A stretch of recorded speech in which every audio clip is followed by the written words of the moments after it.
बेकायदा पब हुक्का पार्लरला स्थानिक पोलीस ठाणे जबाबदार. आमदार संजय केळकर यांची पोलीस आयुक्तांशी चर्चा.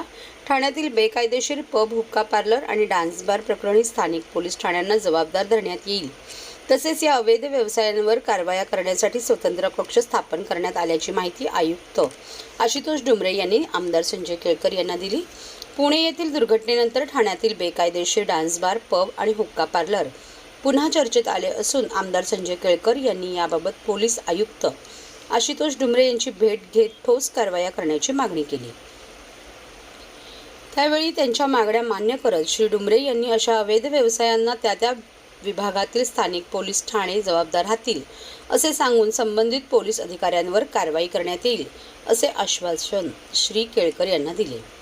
गेल्या 2.5 ते 3 वर्षापासून आमदार संजय केळकर ठाण्यातील तरुण पिढ्यांना उद्ध्वस्त करणाऱ्या बेकायदेशीर डान्स बार, पब आणि हुक्का पार्लर या अवैध व्यवसायांविरुद्ध महापालिका आणि पोलीस प्रशासनाकडे पाठपुरावा करत आहे. त्यांनी सुरू केलेल्या लोक चळवळीला नागरिकांचा मोठा पाठिंबा मिळत आहे. अधिवेशनातही त्यांनी यावर आवाज उठवला. त्यामुळे ठाण्यातील या अवैध व्यवसायांवर कारवाया झाल्या.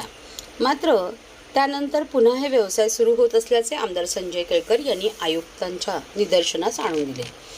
या भेटीत श्री केळकर यांनी केलेल्या मागण्या मान्य करीत श्री डुमरे यांनी पुढे संबंधित पोलीस ठाण्यावर जबाबदारी निश्चित करून त्यांच्यावर कारवाई करण्यात येईल असे सांगितले. तर या अवैध व्यवसायांवर नियमित आणि ठोस कारवाया करण्यासाठी स्वतंत्र कक्ष सुरू करण्यात आल्याची माहिती त्यांनी दिली. याबाबत आमदार संजय केळकर म्हणाले, ठाण्यातील तरुण पिढी उद्ध्वस्त होऊ नये यासाठी या अवैध व्यवसायांविरुद्ध लोक चळवळ सुरू केली आहे. त्याला मोठ्या प्रमाणात पाठिंबा मिळत आहे. मागील काळात काही पोलीस अधिकाऱ्यांनी याबाबत गांभीर्याने काम केले, परंतु काही ठिकाणी दुर्लक्ष झाले. त्यामुळे यावर ठोस कारवाया करण्यासाठी पोलीस आयुक्तांना भेटून अनेक मागण्या केल्या. त्या मान्य करून त्याची अंमलबजावणी तातडीने करणार असल्याचे आयुक्तांनी सांगितले. भूमिका घेऊन सपोर्ट केला तर ते बंद होतं, कारण की तरुणाईला आपल्याला याच्यातूनच वाचवता येईल आणि ती गरजेचं आहे. आम्ही तर विधिमंडळात उपस्थित करू, वेगळ्या माध्यमातून लोकजागृती करू, पोलिसांना त्या ठिकाणी माहिती देऊन ते करायला लावू, पाठपुरावा करू. पण हा एकत्रित जर प्रयत्न झाला तरच आपल्याला हे त्याच्यामध्ये मोठं यश मिळू शकतं. सर, सरकार तुमचं आहे, केंद्रात राज्यात गृहमंत्री देवेंद्र फडणवीस आहेत. तुम्ही या संदर्भात फडणवीसांकडे काही पाठपुरावा केलाय का? त्यांना काही माहिती दिलेली आहे का या संदर्भात? नाही, मी कालच या पोलीस आयुक्तालयाच्या आयुक्तांबरोबर जवळजवळ तासभर चर्चा केली. काही DCPना पण त्यांनी बोलवलं होतं आणि या सगळ्या विषयाबाबत ते काय ऍक्शन प्लॅन बनवणार आहेत, कारण की इम्प्लिमेंटेशन अथॉरिटी ती आहे. फडणवीस साहेबांशी तर कधी चर्चा करता येऊ शकते, त्यांना सगळी कल्पना पण आहे. किंवा विधिमंडळामध्ये देखील निरनिराळ्या आयुधाच्या माध्यमातून मी हे वेळोवेळी उपस्थित केलेलं आहे. पण त्याची इम्प्लिमेंटेशन करण्याच्या दृष्टीने मी जास्ती या आयुक्तालयामधले जे वरिष्ठ अधिकारी आहेत यांच्याशी, म्हणजे आता काल मी त्यांना काही नावं पण पाठवली की या ठिकाणी सुरू आहे. बघा, चळवळ असेल आणि चळवळीला कसं लोक प्रतिसाद देऊ शकतात. मला लोकांनीच सांगितलं की या भागामध्ये हा चालू आहे, हा 2:30 वाजेपर्यंत सुरू असतो, किंवा या ठिकाणी जो आहे तो एवढा आवाजाचं प्रदूषण आहे, इथे हे हुक्का पार्लर तरुणाई जे मोठ्या प्रमाणात जमलेली आहे. मी रात्री त्यांच्याकडे 4-5 ठिकाणची ताबडतोब पाठवलं.